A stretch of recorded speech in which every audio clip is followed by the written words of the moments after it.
présent la lettre aux Philippiens, lettre de saint Paul aux Philippiens. Cette communauté de Philippe est une communauté, la première communauté en Europe, quand il franchit après Troas cette vision et cette invitation à aller en Macédoine pour annoncer l'évangile en Europe. Donc il y a un rôle particulier dans les actes des apôtres.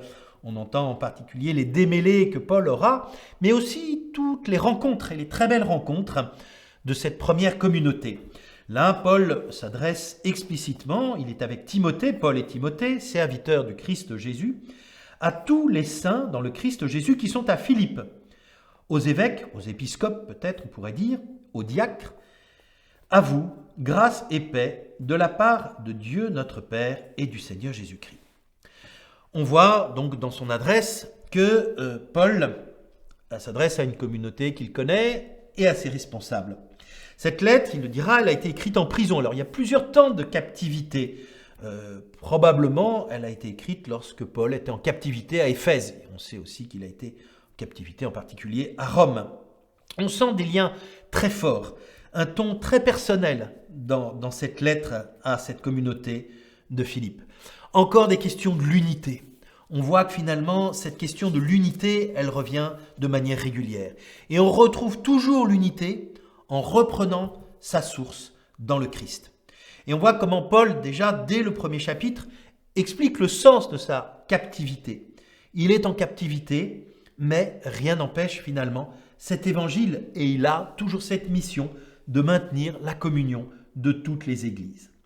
C'est probablement le chapitre 2 qu'il nous faut lire ou relire avec un début quelques exhortations éthiques, et notamment des exhortations à l'humilité, l'unité étant liée à l'humilité. Lorsque chacun retrouve cette humilité fondamentale enracinée sur le Christ, alors l'unité peut se retrouver. Les facteurs de division étant bien souvent liés à l'orgueil, à la vanité des uns et des autres.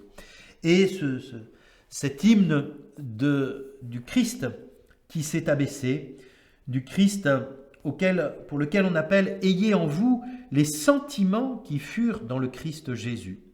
Lui qui était de condition divine, n'a pas retenu comme un droit d'être considéré comme l'égal de Dieu, mais il s'est anéanti lui-même. On est chapitre 2, à partir du verset 5.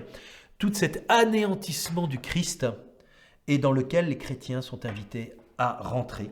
Cet anéantissement du Christ qui s'abaisse pour justement être relevé et que son nom soit situé au-dessus de tout nom. Et puis il poursuit avec un thème que l'on retrouve dans un certain nombre de ces lettres, ce qu'il appelle les faux docteurs. C'est cette invitation finalement à revenir à une pratique de la loi comme si c'était la loi, dans le sens de la loi de la Torah, qui était la cause du salut. Non, ce n'est pas l'observance de la Torah. C'est le salut de Dieu dont la conséquence nous permet de vivre la plénitude et l'accomplissement de la loi. Et à chaque fois, Paul est obligé de revenir dans cette logique. Non pas une logique du mérite, non pas une logique des œuvres, mais une logique de la grâce, de la foi, à partir de laquelle la vie est transformée et les œuvres en sont la conséquence. Et donc, il donne bien sûr l'exemple du Christ, mais il se donne aussi comme exemple. Il y a des exemples à suivre, d'autres pas. Prenez-moi comme exemple, bien sûr, il ne se prend pas forcément comme la perfection, il ne se compare pas non plus au Christ, mais en tout cas, à travers son histoire personnelle et son expérience, il ouvre aussi aux communautés des chemins de réflexion qui lui permettent aussi, dans un dernier temps, comme souvent dans les lettres, des recommandations, des exhortations. Et notamment cette belle exhortation au chapitre 4, « Réjouissez-vous dans le Seigneur en tout temps. Je vous le répète, réjouissez-vous. Que votre sérénité apparaisse aux yeux de tout le monde. Le Seigneur est proche. » Cette invitation formidable à la joie. C'est beau aussi de relire la lettre aux Philippiens, ce texte et cette invitation à la joie, comme une exhortation et comme aussi le témoignage, et finalement, de cette communion, de cette vie dans le Christ. L'homme nouveau, c'est celui qui connaît déjà cette joie et cette sérénité qui rayonne et qui attire.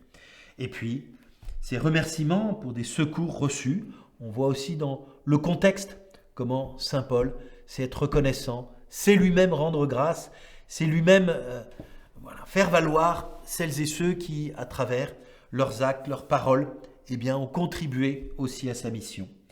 Et puis la salutation finale, saluez tous les saints dans le Christ Jésus. Les frères qui sont avec moi vous saluent. Tous les saints vous saluent, particulièrement ceux de la maison de César. La grâce du Seigneur Jésus-Christ soit avec votre esprit. On entend ces salutations qui sont reprises aujourd'hui dans la liturgie, ces salutations aux communautés. Et puis, vous avez remarqué aussi, il salue les saints, c'est-à-dire ceux qui vivent déjà de cette vie de Dieu. Voilà comment cette lettre aux Philippiens est une invitation à l'humilité dans le Christ, à l'unité et à la joie.